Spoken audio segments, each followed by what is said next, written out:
Thank you for tuning in. I know it's been a while since I've posted.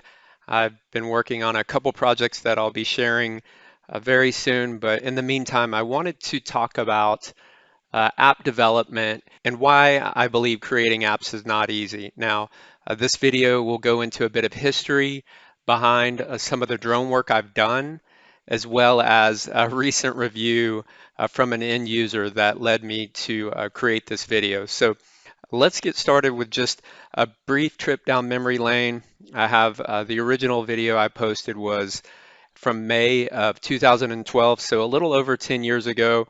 It was just me sharing my experience and frustration with getting a simple transmitter to bind with an old Blade MQX quadcopter. That video led to growth of the channel and me sharing much more detailed information and ultimately getting into more advanced flight controllers like ArduPilot and Pixhawk.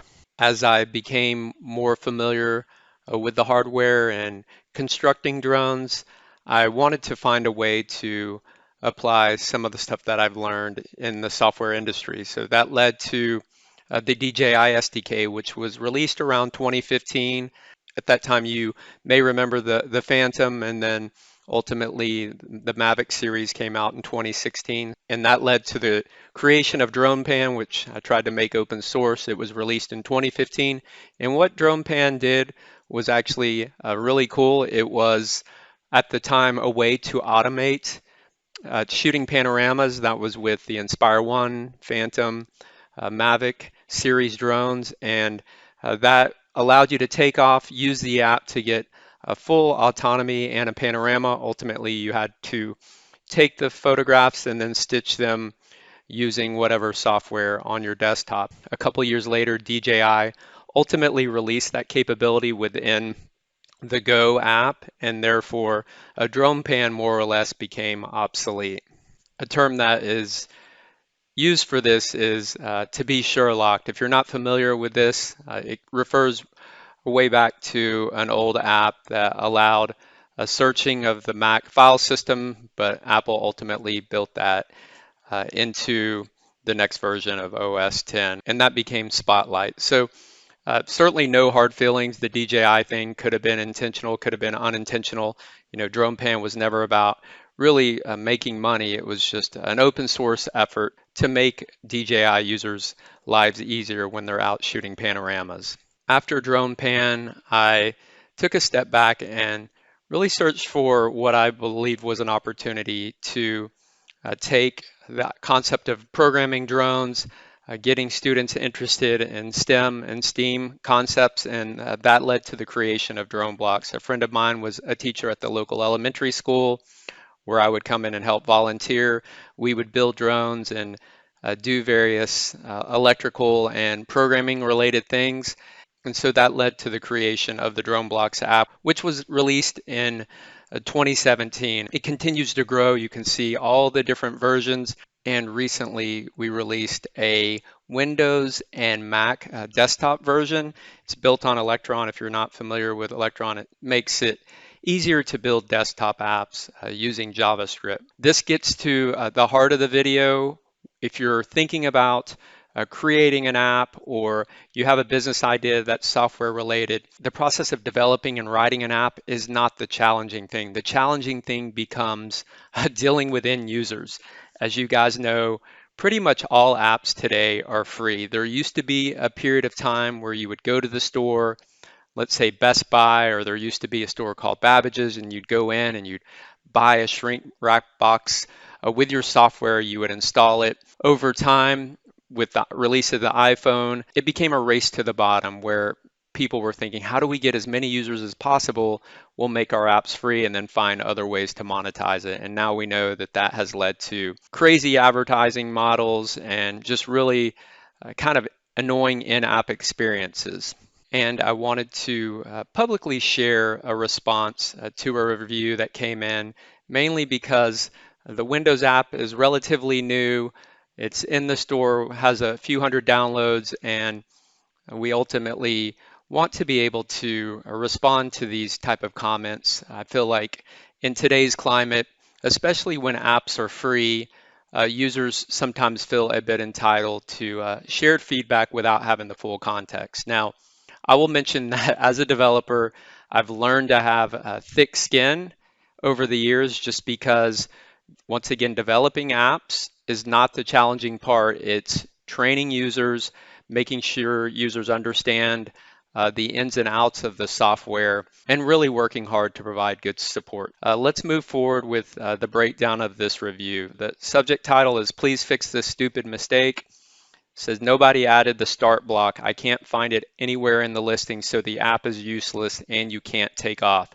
Now, DroneBlocks has always been based on Blockly. You can see a mission that I created recently. This is a pretty cool mission that makes use of Telo's mission pads and does some stuff with the LED. So you have your takeoff blocks. I won't go into all the details, but once you construct the mission, you just click the launch button, and that's all there is to it. So he's probably used to Scratch, where there is a block that initializes the sequence. So you drag the when clicked out, and once you click the start button, the mission or the program launches. Okay, so the next thing he said, I finally got it to take off.